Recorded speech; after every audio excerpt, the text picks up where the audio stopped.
क्या बिहार विधानसभा चुनाव में असदुद्दीन ओवैसी करेंगे बड़ा खेल? क्या बीजेपी को हराने के लिए महागठबंधन से हाथ मिलाने वाली है एआईएमआईएम? क्या तेजस्वी यादव को सीएम बनाने के लिए ओवैसी करेंगे सहयोग?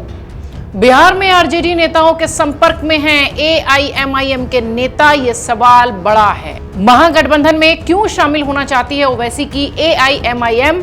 ये सब कुछ इन दिनों बिहार चुनाव में चर्चा में है। आपको बताते हैं कि दरअसल इस तरीके के सवाल क्यों लगातार बिहार की सियासत में उठ रहे हैं। बिहार चुनाव से पहले असदुद्दीन ओवैसी की जो पार्टी है, या यूं कहें कि असदुद्दीन ओवैसी जो हैं, वो क्या महागठबंधन का हिस्सा होंगे?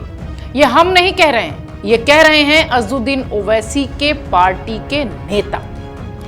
दरअसल बिहार में साल के अंत में चुनाव होना है। विधानसभा चुनाव के लिए सभी राजनीतिक दलों ने अपनी अपनी तैयारियां कर ली है, अपने अपने समीकरण साधने की वो कोशिश कर रहे हैं। इस बीच खबर ऐसी है कि असदुद्दीन ओवैसी की पार्टी एआईएमआईएम ने बिहार में राष्ट्रीय जनता दल के नेतृत्व वाले महागठबंधन में शामिल होने की उत्सुकता दिखाई है, इच्छा जताई है। लेकिन अब तेजस्वी यादव की हां का शायद इंतजार है। क्यों हम इस बात को कह रहे हैं? इसलिए क्योंकि असदुद्दीन ओवैसी की पार्टी एआईएमआईएम अभी तक महागठबंधन से तो बाहर है, लेकिन बिहार विधानसभा चुनाव में वो साथ आने पर विचार कर रही है। लालू प्रसाद यादव और तेजस्वी यादव के नेतृत्व वाली आरजेडी के अलावा विपक्षी महागठबंधन में कांग्रेस और वामपंथी दल शामिल है। अब असदुद्दीन ओवैसी भी अगर महागठबंधन का हिस्सा होते हैं तो निश्चित तौर पर एक मजबूत महागठबंधन बिहार में देखने को मिलेगा, जो कि एनडीए के लिए चुनौती होगा। दरअसल असदुद्दीन ओवैसी की पार्टी के वो नेता जो कि बहुत ज्यादा उत्सुक दिखाई पड़ रहे हैं महागठबंधन का हिस्सा बनने के लिए, उनकी वजह से असदुद्दीन ओवैसी भी चर्चा में है। मीडिया रिपोर्ट्स कहती है कि एआईएमआईएम के राष्ट्रीय प्रवक्ता आदिल हसन कहते हैं कि हम महागठबंधन के साथ गठबंधन करने में रुचि रखते हैं। हम इसे बनाने को लेकर बहुत सकारात्मक है। हमारी विचारधारा बीजेपी को हराना है और बिहार को सशक्त बनाना है, बिहार से बीजेपी को हटाना है। बीजेपी के साथ हमारी लड़ाई कांग्रेस जैसी है। हम चाहते हैं कि महागठबंधन एआईएमआईएम को साथ ले।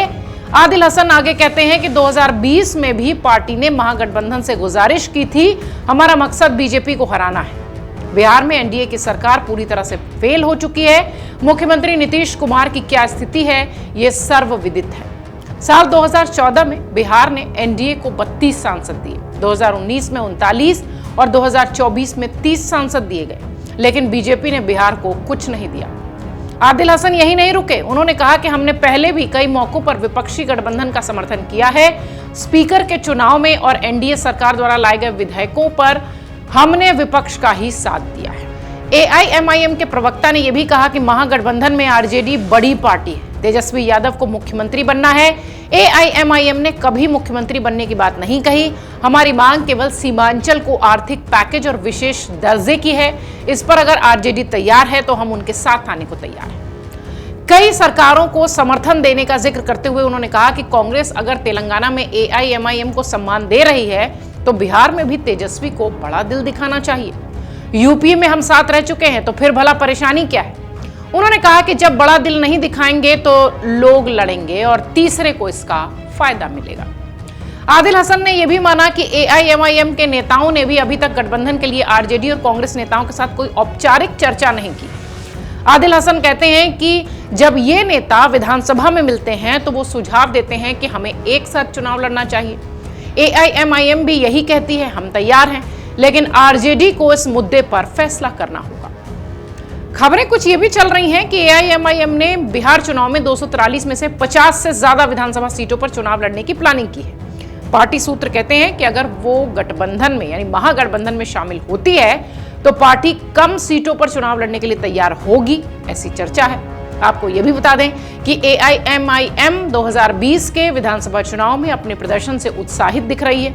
जब उसने बीएसपी और राष्ट्रीय लोक समता पार्टी के साथ तीसरा मोर्चा बनाया था, एआईएमआईएम ने तब जिन 20 सीटों पर चुनाव लड़ा था उनमें से 5 जीतकर वो हलचल मचाते हुए दिखाई पड़े थे।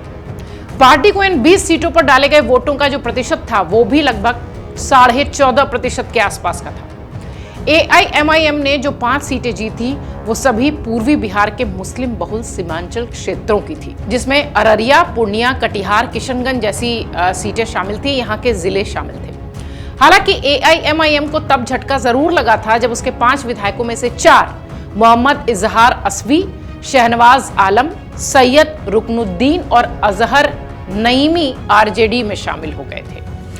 प्रदेश AIMIM अध्यक्ष अखरुक ईमान इस समय पार्टी के एकमात्र विधायक हैं जो कि ओवैसी के प्रति, अपनी पार्टी के प्रति निष्ठा दिखाते हुए दिखाई पड़ रहे हैं। महागठबंधन के साथ गठबंधन के सवाल पर AIMIM के नेता अख्तरुल ईमान ने कहा कि हमने एक प्रस्ताव रखा है कि यदि आप सांप्रदायिक ताकतों को कमजोर करना चाहते हैं तो उनके खिलाफ समान विचारधारा वाले दलों को एक साथ आ जाना चाहिए।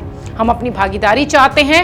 हमने बिहार में महागठबंधन के सामने ये प्रस्ताव रखा है, लेकिन जब तक चीजें अंतिम रूप नहीं ले लेती तब तक कुछ भी पुष्टि नहीं की जा सकती।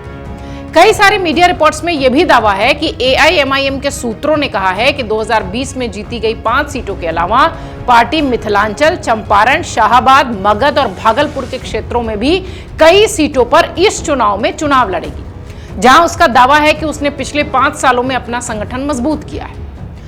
ओवैसी बिहार और खासकर सीमांचल क्षेत्र में अपनी पार्टी की पैठ बनाने की कोशिशों का नेतृत्व भी कर रहे हैं पिछले बहुत समय से। AIMIM को अगर महागठबंधन में शामिल नहीं किया जाता तो पार्टी ने अपने दम पर 50 से अधिक सीटों पर लड़ने की प्लानिंग तो की ही है। AIMIM अब तक विपक्षी दल इंडिया ब्लॉक से भी दूरी बनाए हुए है। वहीं महागठबंधन AIMIM को बीजेपी की बी टीम कहते हैं, आरोप लगाते हैं कि महागठबंधन के लिए वोट कटुआ की भूमिका में ओवैसी की पार्टी है। दूसरी तरफ ओवैसी भी इन आरोपों को हमेशा खारिज करते हैं। तो अब देखने वाली बात यह होगी कि क्या महागठबंधन AIMIM को अपने साथ मिलाएगा? क्या ओवैसी के लिए तेजस्वी यादव बड़ा दिल दिखाएंगे जैसा कि AIMIM के तमाम नेता कह रहे हैं? बिहार में इस साल का चुनाव बेहद दिलचस्प होने वाला है और जिस तरीके से ओवैसी की पार्टी के नेता महागठबंधन के साथ जाने की इच्छा जता रहे हैं, इस पर ओवैसी क्या कदम उठाते हैं यह भी देखने वाली बात होगी। और तेजस्वी की हां का, लालू प्रसाद यादव की हां का जो यहां के नेता इंतजार कर रहे हैं, उस पर क्या कुछ निकल कर आएगा यह भी बहुत दिलचस्प होगा। अगर आप ये वीडियो YouTube पर देख रहे हैं तो हमारे चैनल को सब्सक्राइब कर बेल आइकन दबाएं और Facebook पर देख रहे हैं तो हमारे पेज को लाइक करें।